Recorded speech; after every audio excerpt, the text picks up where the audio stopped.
We are talking about the breaking news where we have seen that Tulsi Gabbard is headed towards confirmation. We can at least feel that this is a positive move, as we've seen multiple senators, those who were on the fence, those who have been maybe the ones that we've been praying about, the ones that you've been calling.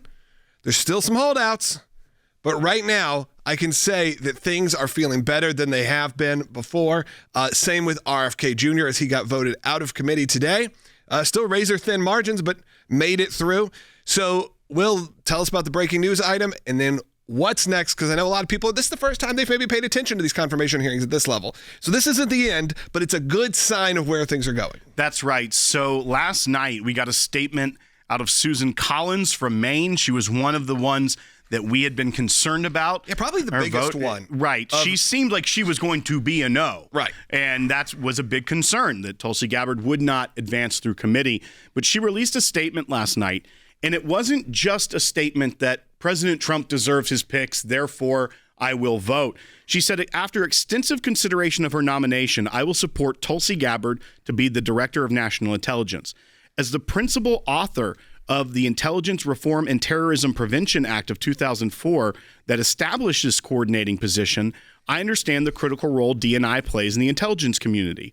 The Office of Director of National Intelligence, however, has become far larger than it was designed to be, and Ms. Gabbard shares my vision of returning the agency to its intended size, and she says she looks forward to working with Ms. Gabbard to strengthen our national security. So not just a President Trump deserves to have his picks, I will vote for that.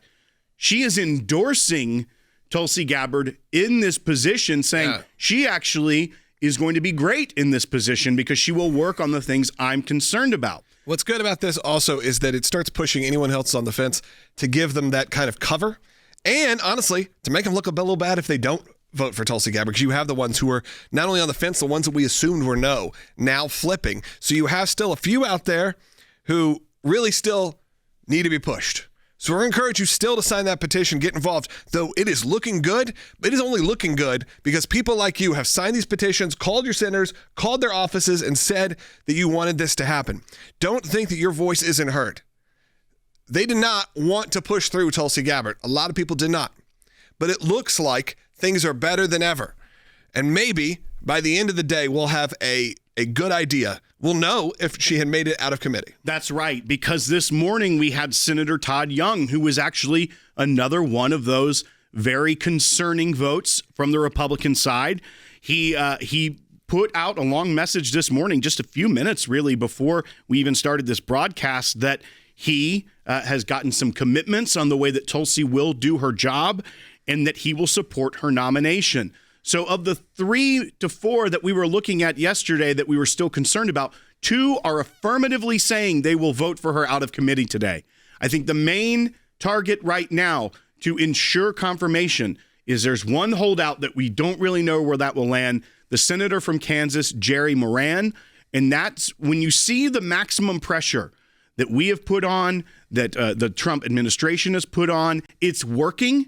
So continue to sign that petition.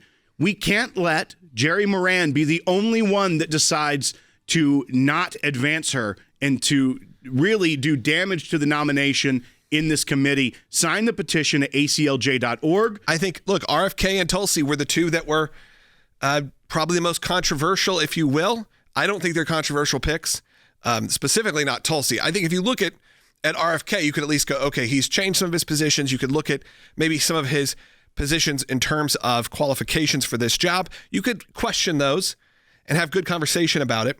I like a lot of the things he says.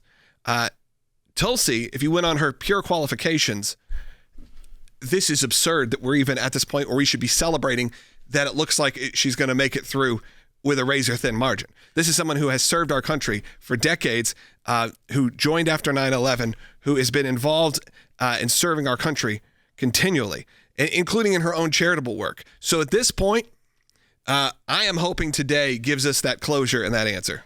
And one thing I want to point to as well, which is a very good sign for her nomination, which you can't take as gospel truth, but is an indicator of where people think that something is going, whether it be presidential elections or the like. And that's the betting markets that exist on political issues. And so this is from Polymarket, which last week on January 30th, so, just a few days ago, 5 days ago, they had people betting there was only a 43% chance Tulsi Gabbard would be the next director of national intelligence.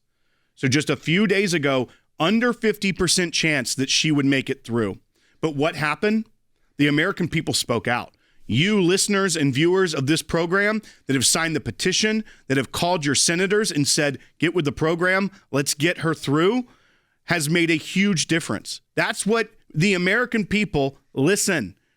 The senators listen to the American people when they speak out. And that's exactly what's happened, because right now the betting market is at 98% chance of confirmation for Tulsi Gabbard. Wow, that's a huge swing. And it's not like how much is really happening, like how many people are doing this. $4.4 million has been traded on this nomination, and they're $1 bets.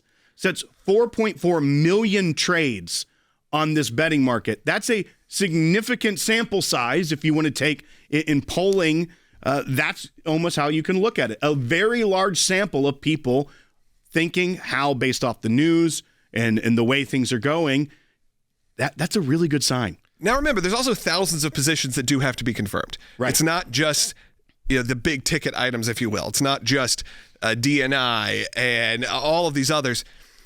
There's thousands of positions now that President Trump, once the big ones are taken care of, then they'll move on to those. And those are usually a little less intensive in the confirmation process, because maybe they carry a little less weight in terms of chain of command or any of these things.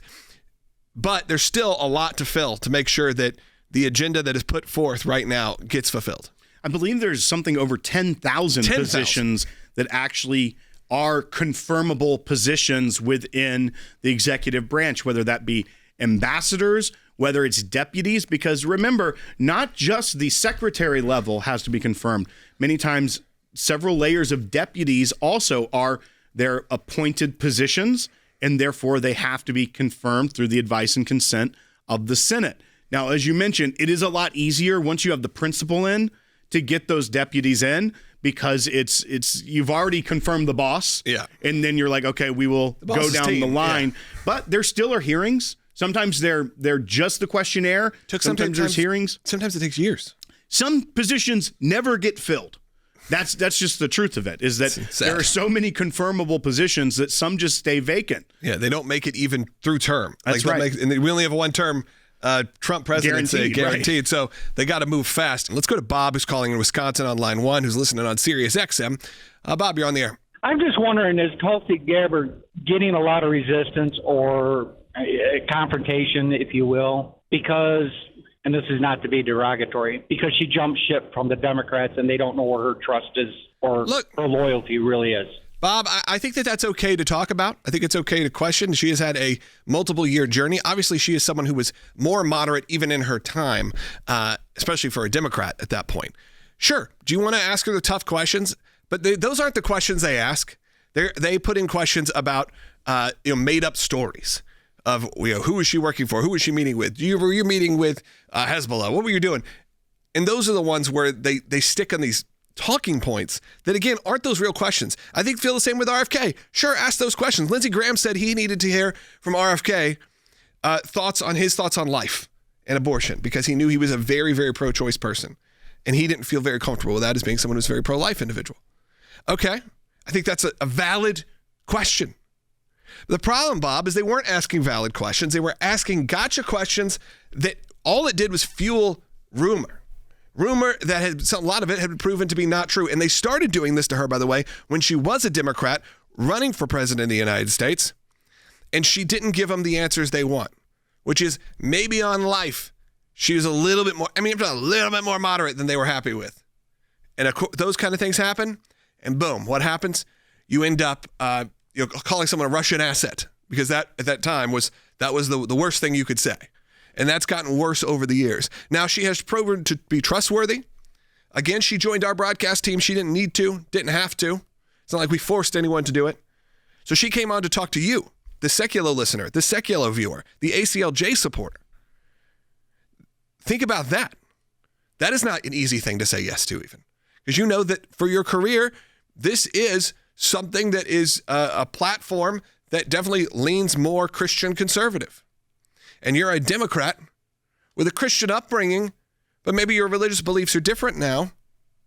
And now you have a situation where you're getting to talk directly to a Christian conservative audience and you're choosing to do that. It's pretty powerful.